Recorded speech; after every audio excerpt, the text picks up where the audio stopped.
When I was scrolling through reviews for Star Wars Battlefront, a common compliment stood out to me. Nearly every review, no matter how harsh it was, at least made the concession that Battlefront was an authentic Star Wars experience, or something to that effect.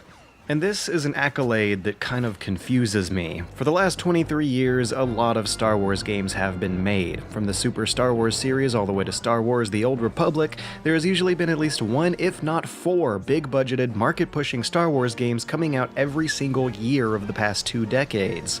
The flow didn't really stop until the Disney acquisition in 2012, and over that time, the sheer volume of the Star Wars games, both in their quantity and quality, is something so diverse that the idea of any one product being an authentic Star Wars experience seems kind of redundant. Surely that's been done before. Making a Star Wars game is kind of like opening a fast food franchise. You still gotta put in a lot of legwork to make it okay, but as far as the branding and the licensing are concerned, you've got half of that job already done by corporate. Because you get a starter kit with music and sound effects, as well as a whole bunch of designs for ships, characters, and levels to build the game on top of. And so many of the exact same assets are shared across so many games that I have that old recycled John Williams score burnt into my brain. The same 40-year-old blaster pew-pew sound effects are so recognizable to me that even the slightly fresh take DICE used for their sound design seemed weird to me. Any voice coming out of a stormtrooper helmet that doesn't sound like Terrace McGovern sounds weird to me. Where is this? What's a Jakku? In other words, an authentic Star Wars experience is not something that should be seen as difficult or groundbreaking in any way. A literal, authentic Star Wars experience is also something that would probably be older and more traditional than the new Battlefront.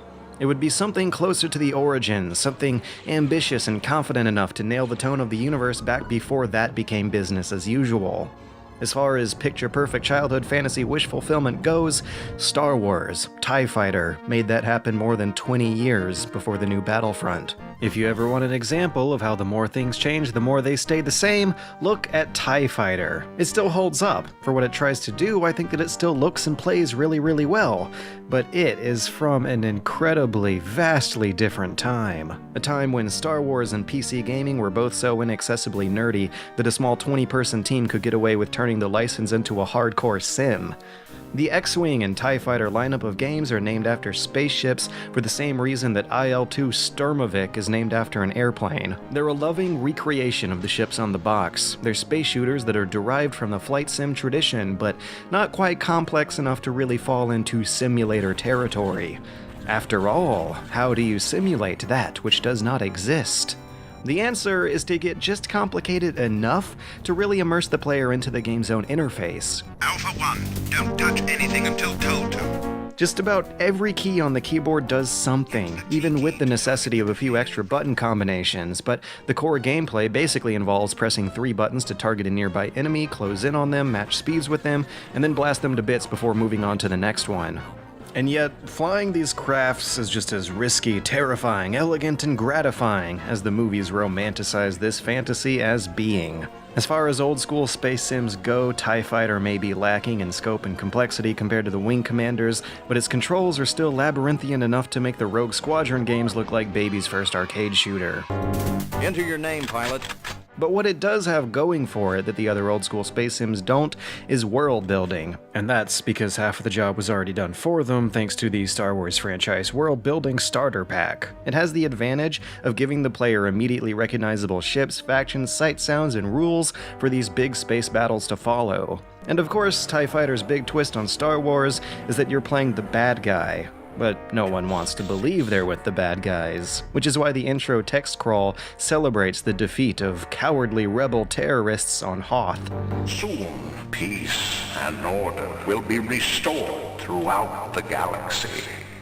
TIE Fighter does so many cool little psychological tricks to really get your mind into the role of an enforcer of Imperial law. A lot of the early missions have you on defense, patrolling space borders as you inspect shipments for illicit space contraband, or defending isolated outposts from rebel raids. You're not a hero in this game, you're just an average beat cop. And then Chapter 2 has you breaking up a local civil war, saving thousands of civilian lives in the process. That's good, right? We demonstrated that the Empire favors neither side in this conflict. Soon they will all learn to obey Imperial rule. One mission has you rescuing fleeing war refugees, and I mean, how could you possibly spin that around as evil? These refugees we've rescued will be forever grateful to the Empire. By the time you're inexplicably given orders to capture the leaders of both sides, you're probably just better off not asking questions. Oh, you kidnap them and bring them aboard to hear a message of peace. Okay. There's a layer of black humor to the story, and the cutscenes that play in between chapters look great. They do a lot to give some interesting context to this deceptively simple game about flying in a black void shooting Gorad-shaded polygons. With all the bustling cityscapes and important people hanging around, it really feels like you're part of a much larger, more complex universe.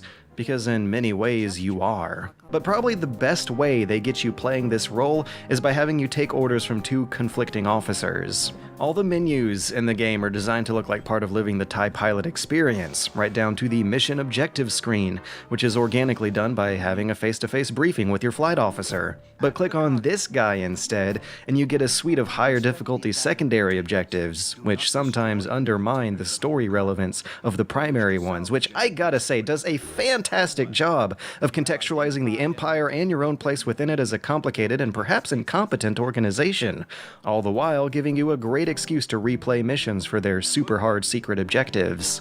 Earning medals and respect from officers is a regal honor, but weeding out spies and defectors under secret orders from these cloaked weirdos has you breaking into a much different kind of inner clique. And even when you're speeding through the dark abysses of outer space, it's still easy to feel like an underdog, despite being part of the big bad Empire. And that's because the titular TIE fighter is a flimsy craft. One wrong decision, one stupid mistake, and a single collision or stray shot can end missions that have been building up for 10 minutes or more. You play by a one-hit KO rule, but your enemies sure don't. That and the keyboard-spanning control scheme really define the line that separates TIE's playstyle as a true sim rather than an arcade shooter. Your primary and really only advantage is in mobility. The turning radius of the Empire's crafts can easily intercept any sweeps done by all enemy fighters and get on their backsides except for the frustratingly nimble A-Wings, whose role in the rock-paper-scissors balance of these huge space battles is to distract you from protecting objectives or from pelting away bombers and interceptors. And while this is happening, your arm is engaged in a physiological struggle to maintain a visual on them, pulling your stick to its limits so you can stay on target for just the tiniest little split second that you need for the decisive shot.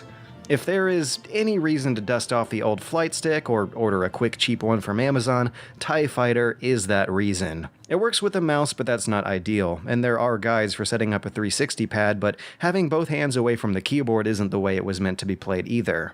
But the physical sensation of pulling, pushing, and struggling your stick against the motions on the screen can't be beat. Despite your tight turn radius, you still move slow enough and with enough drift to make the feeling of moving the stick match up one-to-one with what's moving on the screen, and it feels great. But that's another artifact of its age. The game was designed for a joystick first and a mouse second, harkening back to the days where flight simulators actually had some mainstream appeal. For whatever reason, back in the early 90s, a lot of mainstream consumers seemed to like super inaccessible flight sims. But with the lack of accessibility of a sim comes a breadth of depth. A healthy lineup of AI commands can be given to your wingmen. Energy meters can be managed between shields, weapons, and speed. Shield directions can even be controlled. You can even micromanage the priority of repairing damaged systems. There are communications mechanics put in place for docking and restocking mid-mission. There is simply an overwhelming amount of control you have over your gameplay here. And the most surprising thing, and what a lot of simulator-style games can't quite manage to do even back then, is that all these complex, incredibly specific, weird little features, they all just work. And again, it just works. You just press a button to send your AI wingmen off, and they go and come back when they're done with no complaints. You tell a weapons transport to dock and restock your missiles, and it just works. The options menu makes all these commands easy to read. There's a lot of voice lines explaining away anything that seems complicated, and best of all is that despite its age, you're not going to be looking at a screen full of abstracted, iconic representations of what's going on. The AI has enemy fighters maintaining and breaking formations in a visually convincing way. I get that we're working with really low quality models here, but for the standard of graphics they've set, nothing ever really happens that looks out of the ordinary or even really gamey here. Despite the 21 years since this game's launch, the kinetic movements and flow of these space battles still looks good. It looks like what it's supposed to look like. At any time, you'll have somewhere between 15 and 30 AI ships all flying around doing their own part of a big space battle that still retains some sense of spectacle. And you can seamlessly throw a wrench into any of these AIs and they'll all act accordingly. It manages a sense of scale and flexibility that feels like an imaginary single-player AI battlefield match.